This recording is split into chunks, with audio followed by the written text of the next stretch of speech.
All right, all right, all right, all right. Hello, everyone, once again. You're welcome to my channel. I'm so excited to be back here. I'm so excited, and I know you're also excited too. I'm sure you are always happy watching my video. I want more feedbacks, I want more comments, I want more likes, share, subscribe to our YouTube channel, and ensure that you click on notification sorry, bell to know when any video actually is being released. I want to appreciate you for taking your time, honestly, watching my video. I'm excited to see that, and I know we can still do more. I still remain Adironke Retire Chayil. I'm your host of on Chayil's Moments, and that is my name of my YouTube channel. And I'm sure that you are following us as we go gradually. I dropped a video last weekend, the last time, and I said, talking about communication in marriage, how effective is yours? Is yours effective? I said so. And I remembered I said I would not be able to complete it in one video because I don't like doing long videos, short videos, or let it be precise and accurate so that people can take time to just watch, and get one of the things from whatever information I'm trying to pass across to people. But today, I will quickly go into common mistakes that we make in communication. Common mistakes that we make in communication. And of course, don't forget that I've been talking about married couples, spouses, how we deal with ourselves. And I remember that I mentioned that there's nothing we cannot talk about. There's nothing we cannot discuss. As a matter of fact, there's nothing we cannot talk about. God has given us a mouth to talk. And while we're talking or, communicating with ourselves, interacting, sharing ideas, sharing our thoughts, our feelings, that is what actually solidify our marriage the more. That is what actually bond us together the more. That is what binds us together the more. And so it's very important for us to communicate. And I also mentioned very profoundly that there's nothing you cannot, absolutely nothing, that you cannot discuss with your spouse. And so today I'll be talking about common mistakes that couples makes in communication. And the first one I will say here today, the first one is that more me in marriage, more of me in marriage, or more me in marriage. It's the greatest mistake we make marriage to think you're the only one in marriage. You're not the only one there. Even though in the arithmetic of God, it is 1 + 1 is 1. That is God. What is mystery? And you cannot unravel those mysteries about God once, but that you're the man and the woman comes together, husband and wife, they are together. And the two of them shall become one. That's what the Bible says. At the same time, we have feelings, we have emotions, and we of course need relationship. And so the first thing you should think about is the fact that you're not the only one in that relationship. Your second half is also part in that relationship. And whatever you cannot take, don't do it to the other person. And so you're not the only one. And so whatever you want to do, the interest of your spouse should also be paramount, should be considered. For instance, you want to do your wedding anniversary, you want to do a surprise birthday party, you should consider your partner. You should consider, this that I want to do it, what does this person want? Well, when it's a surprise, you don't want your partner to know. Yes, you don't want your spouse to know. But it's funnily enough, I had an issue. I told you I'll be sharing a lot of experience, of recent, and the man reported the wife and all that was really, really, really angry, over a surprise wedding anniversary that the wife actually organized for the two of them. I mean, to organize a wedding anniversary, birthday bash, honestly, it's very good. There's nothing wrong in it. There's absolutely nothing wrong. There's nothing wrong in it. But the man told me when I was like, what is wrong with your wife surprising you, on your wedding anniversary date, and you actually came back from the office and you met people at home, and all that, all the surprises and all that, dinner, etc., etc. I asked that question because I'm beginning to wonder why would anybody get angry, over such a surprise? The wife is even a wonderful woman for even putting that together. But the man said no. That it's not the first time they're having wedding anniversary, birthday anniversary parties, surprises, and all that. But for this year, that they actually agreed together at the beginning of the year that they're not going to throw any party or waste money, because they have a family goal which they are planning to achieve this year. And that they both discussed it, they agreed that this time, this year they will cut down on a lot of things that they have been doing before. That's why he got angry, because of course the wife, and the husband agree not to do anything. And so most of the time, if you want to do something, it could be prosper, it might be good, but the intention, or the way you handle it might be wrong. In that instance, the man, they both agree, so I wouldn't expect that woman to go ahead and still waste money on surprise once they have agreed, that this is what they don't want to do. So when you want to do anything, you have to consider the interest, of, your spouse. The lady felt, oh, my friends have been waiting, oh, today's our anniversary, we are coming to your house, now why not just do something nice? The man was so, but for the man, the woman has wasted money. They would have actually put that money into something else that they both agreed to do. So the common mistake you make in comparison to when you are talking, or when you are taking decision, or when you want to say something, don't ever think you are the only one in marriage. You are not the only one. And so when you're also talking, don't say something that will hurt your partner, because when you do something, you will say something, that will hurt your partner. You are not the only one. The other person might be deeply hurt. And let me say here, when the woman hurts, most of the time men don't understand how deep those hurts are. And so same thing for the man. And for some men, once you're telling them you're hurt, it's like, let's settle it. So some is you want to use sex to settle it, but it doesn't work like that with women. Once the woman is hurt, it's goes deeper than that, and you want to sort it out. So, and you want to say anything, please weigh your word before you say it. You're not the only one. Even if you're the only one that can talk, please watch your word.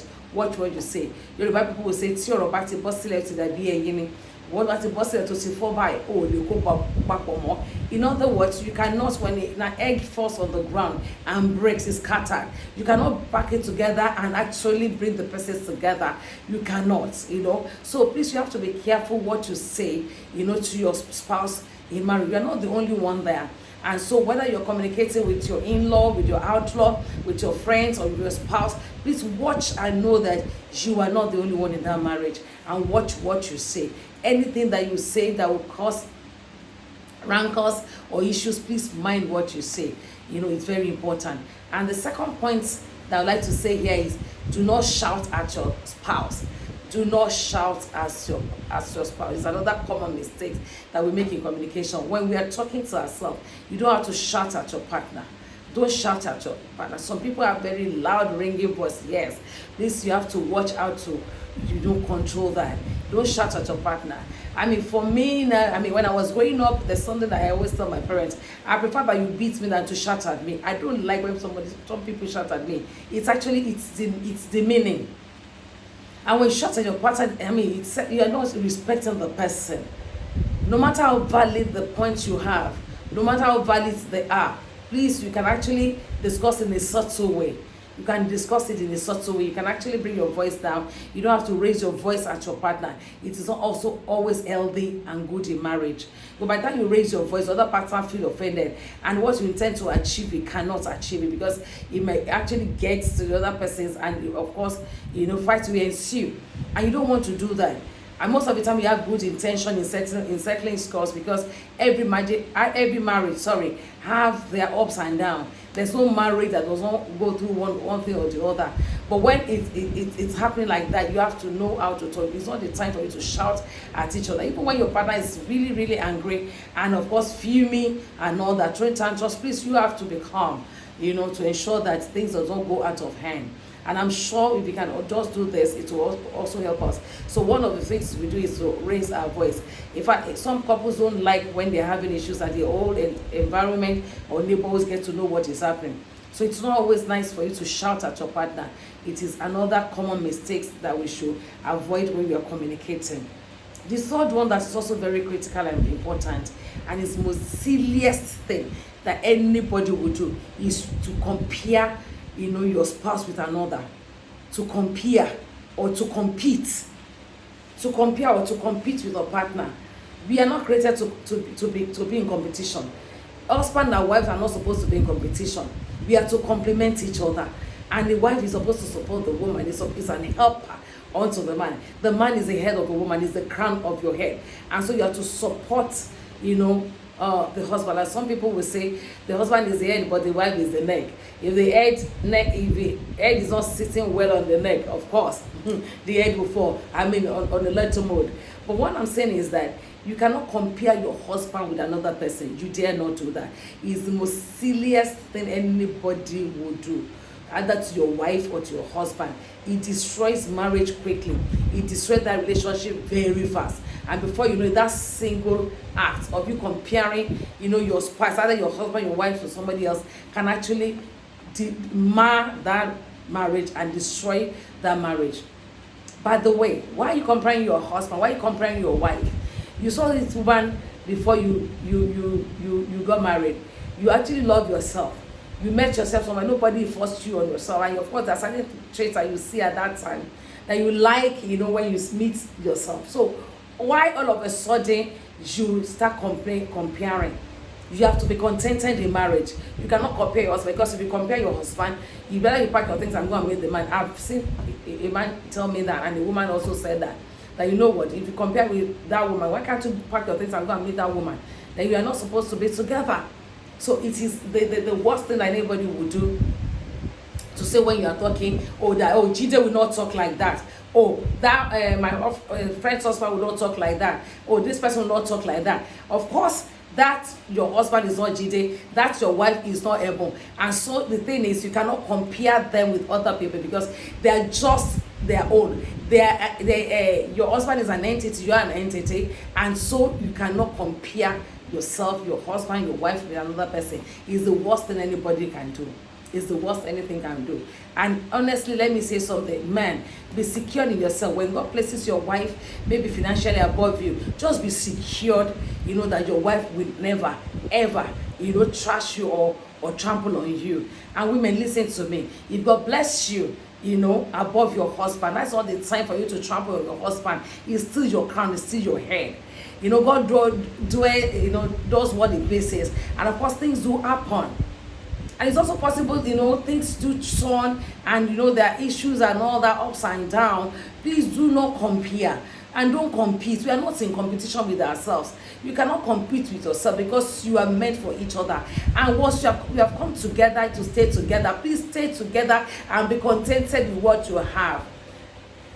Let me say something. What other people are going through in their homes, honestly, in your home might even be better than that home that you are comparing your husband or your wife with. Because a lot of people actually hide a lot of things. They put on powder and lipstick, and you don't know what they're going through, but they're going through a lot in their homes. So it is very, very wrong for you. It is not right for you to compare your spouse with another. You have to know that. So I've been able to make 3 points here before I go on to tips that can actually help us more in communication. I said common mistakes. I said number 1, you are not the only one in marriage. More of me in marriage, you're not the only one. Number 2, do not shout at your spouse. And number 3, don't ever compare or compete with your spouse. There are common mistakes that we make in communication, especially when we are talking, or maybe when we're angry, and you just say what you like. You will never say such a thing. That's the greatest mistake. Now, let me just leave you with this. There's some health tips that help tips I would like to mention here before I go. Number 1, please try and be specific when you're talking, when you're communicating. Try and be what? Specific. And of course, be respectful when you're communicating. Respect is reciprocal. Respect begets respect. Everybody, 2 of you deserve your respect. There's the ego of the man and the pride of a woman. Everybody needs their respect, and please give them that honor and that respect even while you're communicating. No matter, like I said, no matter how valid your points are, or no matter how angry you are, please don't ever disrespect your spouse. Number 3, do not nag or do not nag. A lot of people nag. Ironically, let me say something. It's not only women that nags. I've seen a lot of men who nags. Oh, Jesus Christ. In fact, it's shocking. But some men do also nags. They nag a lot. Nagging is not good. In fact, it's tiring, it's worrisome, and it can be very, very terrible. So please do not nag. Don't nag. You don't need it. it actually tears the home apart, it tears family apart. You don't want to do that. Then do not jump at conclusion. You don't suppose you jump at conclusion. It is not right for us to jump into conclusion. Don't assume. Assumption is a sin. And don't jump into conclusion. Don't just wrap it up and say, I know what it. I know what. Don't preempt. Don't say, oh, I know. Because you don't even know what that person is going through. You don't know what is the mind of your spouse. So please don't assume. Don't jump into conclusion. Don't just conclude to say, oh, I know what exactly he's trying to do. There's so many, issues around that. There's so many things that happen that one can talk around that. So don't ever nag. Don't jump into conclusion. Don't assume that you know when you don't even know anything. And of course, no blame game. No blame game. In marriage, it's a win-win game. Nobody loses and nobody wins. And once you know that you are not in competition. Whether everything happens, please sit down and sort it out. You can actually, and nobody wins, nobody loses. Don't say, oh, I can talk more than my husband. When I finish talking, oh my God. No. When I finish with him, you know that I'm the champion. I'm not the champion. We are both champions. You are both champions. You win, he wins. She wins, you win. Because the two of you are one. You are together. So don't stop this blame game. If not because my husband is this, if not because my husband and my wife is that. It's not a blame game. When things happen, let's be objective, let's address it, and let's move on. Because my husband always says something. It's not even somebody sorry about that. My husband always says something. See, that this marriage must work. He will always tell me, this marriage will work. It's better we fight now and we finish because we'll still fight more. And that's the truth. Small fight as in you box yourself. But of course, arguments, because things will just happen. You have to just have a little bit of argument and you can just resolve it. So you can also move on again. Then don't be on the defensive. It's always good. Before something happens, you're on the defensive. For instance, you offend your wife, you offend your husband, and before you even say anything, you're putting up an attitude and a word to say, don't even go near it. It's not good to be defensive. Always be open. Always be ready to say sorry, I'm sorry. Always be ready to apologize for whatever it is that's going on. And that way our marriage will be healthy, that we can go on. And lastly, be tolerant. You have to be tolerant. It's always good to be tolerant, because if we cannot tolerate each other, then we can't stay for too long. We need to tolerate ourselves. And honestly, this is a woman, this is a man you had crush on, and you've been having crush on for so many years before you even got married. So what exactly is wrong? Why do you hate her so much? Why do you hate him so much that you cannot even tolerate any little bit of mistake from yourself? You have to be tolerant. Because when you are tolerating each other, that is when you can actually, move on. A little here, a little there. Compromise here, compromise there. And you continue to go on. I've seen a lot of couples that are just trying to blend. They are not bonded together, and we're supposed to bond together as husband and wife. But wearing and co, is not like bonding. Anybody can wear and co from today till tomorrow. Anybody can sit together in church or anywhere. Anybody can sit together at a party and you think everything is work. But please ensure that together, we are bonded in everything that we do. I hope I've been able to say one or two things. I hope you are actually blessed with what I've said today. I hope you have been able to pick one or two things as and even for people, intending couples who are coming to just get married, I hope you can actually relate with this. And please, before I go, do not forget to do what?